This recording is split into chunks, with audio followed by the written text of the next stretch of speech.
Egypt was the mightiest kingdom on earth. Its ruler, Pharaoh, believed himself to be a god. But one man, Moses, stood before him with a message from the true God. "Let my people go," Pharaoh laughed, but laughter turned to terror. As Egypt was struck by 10 devastating plagues, waters turning to blood, swarms of locusts, darkness swallowing the land, and finally the death of every firstborn son. Even then, Pharaoh refused, until one night a mighty cry filled Egypt, and the Israelites marched toward freedom. At the Red Sea, Pharaoh's army pursued, but Moses raised his staff, and before their eyes, the sea split in two, creating a path through the waters. The Israelites ran across on dry land, and when Pharaoh's chariots followed, the waters came crashing down, swallowing the army whole. Years later, Moses stood alone atop Mount Sinai. The sky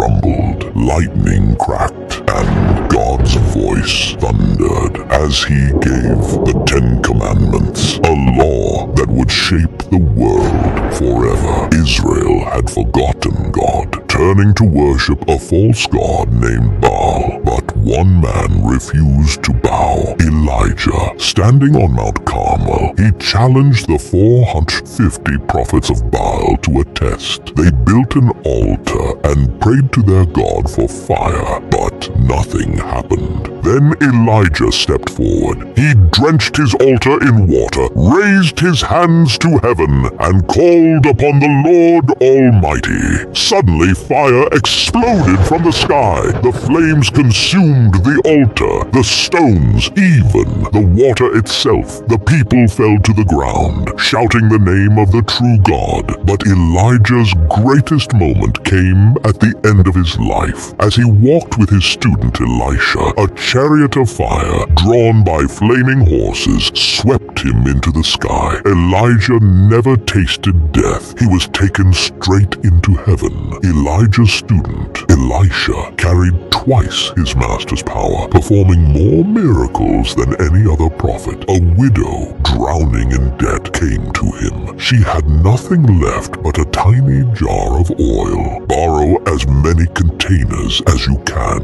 Elisha told her. She obeyed, and as she poured, the oil never stopped flowing. Every jar filled until her debt was gone. Another time, a woman's only son had died. She fell at Elisha's feet, weeping, but Elisha stretched himself over the boy, and suddenly the child gasped for air. He was alive again. Even in death, Elisha's power remained. Years later, a dead man was thrown into his tomb. The moment the man's body touched Elisha's bones, he came back to life. Isaiah was a prophet of visions, visions of the future, of a king unlike any before. One day, he saw the throne of God, surrounded by angels with 6 wings, their voices shaking the temple. "Holy, holy, holy is the Lord Almighty," they cried. But Isaiah's greatest prophecy was of a suffering servant, one who would be pierced for our sins, crushed for our mistakes. Though he spoke these words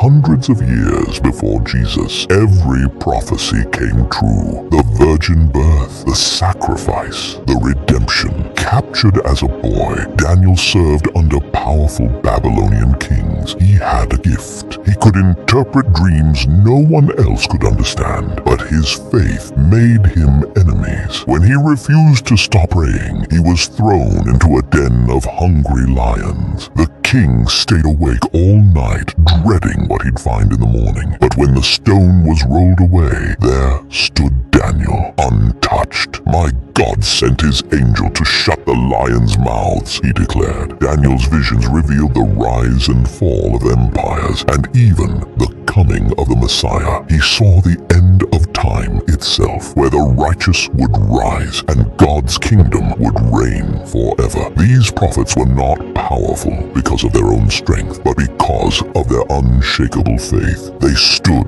before kings, faced death, and defied empires, not for themselves, but for God's truth. And their words still echo today.